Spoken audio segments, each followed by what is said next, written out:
happy to be here. All right. Starting off, just curious, where were you when you found out you guys were headed to the college football playoff? Sitting on the couch with my kids, and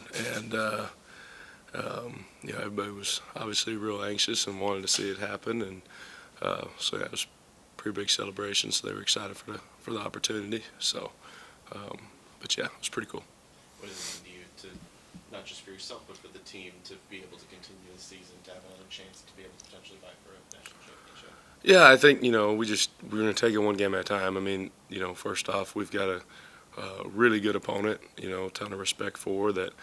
Has a long storied tradition. Opportunity for us to play another game, and opportunity for us to go out and prove who we are and try to put our best foot forward. So excited for our guys. I think they definitely had earned the right to have that opportunity, and just excited to go play, and obviously great team we got to play against, and prepare our guys to go up there and give our best showing. So. What went into the decision to decide to extend and stay here longer, and what was it about this program that makes you want to be around for the future? Well, I think first off, I mean, when you're happy somewhere and you love who you work with, who you work for, top down in an organization, like the grass isn't always greener, and obviously this is home for me, and so it was a big challenge when we took this opportunity to be able to come back home and build something special, and you want your word to mean something. I think we're in a day and age that a lot of young men maybe don't understand how a lot of us were raised, or our parents were raised, where you want to be able to remain loyal and true, and when we're out on the recruiting trail and telling kids that I want to be here, we're building something special here, you want that to matter to our players in this program and the guys that we're trying to get to come join us. So just blessed and fortunate to be here, and excited about the future here. What do you see from Penn State's offense on tape, and what particular problems does Tyler Warren present? Yeah, a lot. There's a reason why he's the number one tight end in the country. I mean, his ability to run the ball, his ability to throw the ball, his ability to block, his ability to catch. It's really, really impressive watching him on film, and he's just a Swiss Army knife in their offense and how they utilize him, and really creative on offense. They have done a tremendous job, just the way they're so multiple and stress you in so many different ways, from shift in motion and formation personnel group, and so they do a great job. He's obviously an elite player that's going to play this game for a long time, and will be a big time challenge for us to match up against him. Did you go to SMU games as a kid? No, I didn't. I mean, this was as a kid, this was not a place that you would really pick. North Texas was better when I was a kid than SMU was, let alone the other school. But no, it was just I've had friends that have played here, guys that I've known that have gone to school here, and so excuse me. It's just it's been really cool to be a part of this, and I was telling one of our boosters that texted me the other night, it really does feel like home for us, like I went to school here, just by how the people have taken us in, embraced us, my family, and I think just this staff in general. So. And how have you seen, just in your time, either living here or being familiar with the program, the city of Dallas and DFW kind of rally around SMU? Like, how different is it now from when it was years ago, or even when you first started? No, I think we just changed it in the last 2 months, really. When you look at it, even last year, the success that we had, the record at home that we had, we still didn't have the turnout for home games like we wanted to, and I think that's first off, you have to credit our student body, which has done a tremendous job. We're not the biggest school, but man, they're loud, and they create a great atmosphere.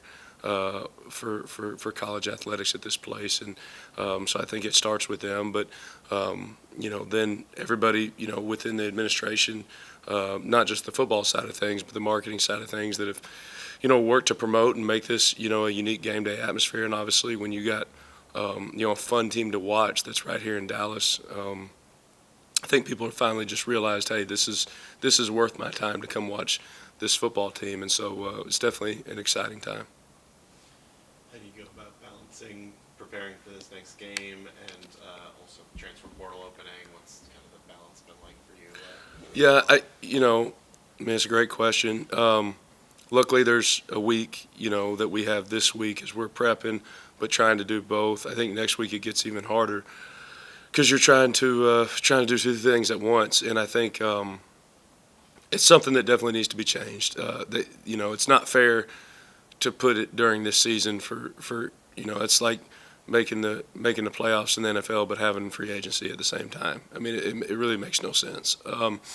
But we manage it the best we can. We have a professional staff, and obviously trying to address needs, but first and foremost, making sure that our kids are prepared and ready for Penn State. So, and it happens so quick at this time. You just got to be really informed on the kids you're recruiting, so you can make good judgment decisions. I think there's been, we've had a lot of success with the transfers that we've brought in that have done really well within our program. I think we've done a good job, doing our homework and due diligence on guys. But I think you've seen programs, even programs in this conference potentially, that have brought in a bunch of transfers and maybe they weren't the right fit culturally. So we gotta be smart and make sure that we don't, do anything hasty too. Let's get the right guys here that want to be here for the right reasons. I mean, this is one of the fastest growing cities in the United States. This is a great academic degree. This is, there's a lot of reasons you come to SMU outside of the fact that, we're a top 12 program in the country right now. So, finding the guys that appreciate that. Yes, we want great football players, but we want great fits and young men that want to be developed, in every aspect of their life. For the most part this season, you guys have played 3 games and then a bye week. Well, you just played 4 games in a row. So how important has this bye week been to sort of reset? Yeah, I think it's been good for the guys. Obviously, coming off a tough game that really felt like we should have won in a lot of ways. I think fans feel the same way when you watched it, whether it was some bounces that didn't go our way. Obviously, we put ourselves in a hole early in the game. Some controversial calls or no calls, but there were a lot of things that affected it. But what I was really proud of was how our guys fought and bounced back. Not many teams would be down in a game like that and come back to tie it. Now, it was bittersweet in the end, and there were 4 or 5 calls that I really wished I had back in the game, and that's how most games are. But in tight games, you got to be really on point, and we just left 1 or 2 too many on the field on some of those situations, and then some short fields. But I think, obviously, initial reaction coming off that, our kids are really, really hurt because I felt like it was a really good Clemson team, but I really felt like if we play that game 10 times, we win 9. I really did, going into it and even after it. But that being said, I think the fact that they've got new life and, it's an opportunity, but, I also want to, make sure we understand that it's a huge challenge and we're not just happy to be in, we're not, that's not the goal. The goal is to focus on winning 1 game at a time, and the first game is a really formidable opponent, and we got to go there and, like I said, put our best foot in front of us. But I think, healthy, getting some rest, recuperating, obviously a little bit extra prep time for the guys, as we go into this thing is huge. Kind of in that vein, what does physicality look like this week and next week as you're both trying to prepare properly for that game, give guys rest, but also maybe even concept that there could be more games in the future that maybe more bonus seasons than these guys are playing? Well, our practice schedule won't change how we've practiced all season. When we get to Monday of next week, obviously we had a shells day. We've had a couple non-padded days. We'll have I believe a shells day tomorrow. So we're going to get out there, and the fundamentals of football can't change. I think we learned that last year when we went into our Boston College Bowl game, and I thought we, as a coaching staff on defense in particular, starting with me, didn't do a good job of tackling and fundamentals and some of those things leading up to a bowl game because hindsight's 2020. We were trying to make it as fun as we could for the guys because we should have been playing Oregon last year, and instead we were playing Boston College. And credit to the CFP for getting it right this year. But we really weren't prepared in that game, and it showed. So I think the base fundamentals and the base tackle circuits and block destruction and those things. I mean, especially against an offense like this. I mean, we're going to have to tackle really good players. We're going to have to tackle them in phone booths, and we're going to have to tackle them in space. And so that aspect won't change once we hit our normal Monday routine. We'll be rolling. When you look at Drew Aller on tape, what kind of stands out, and is he similar at all to any quarterback you guys have faced this season? Similar. Not that we've faced. I would say the Mendoza kid, but Mendoza probably threw a little bit more quick game than Drew does.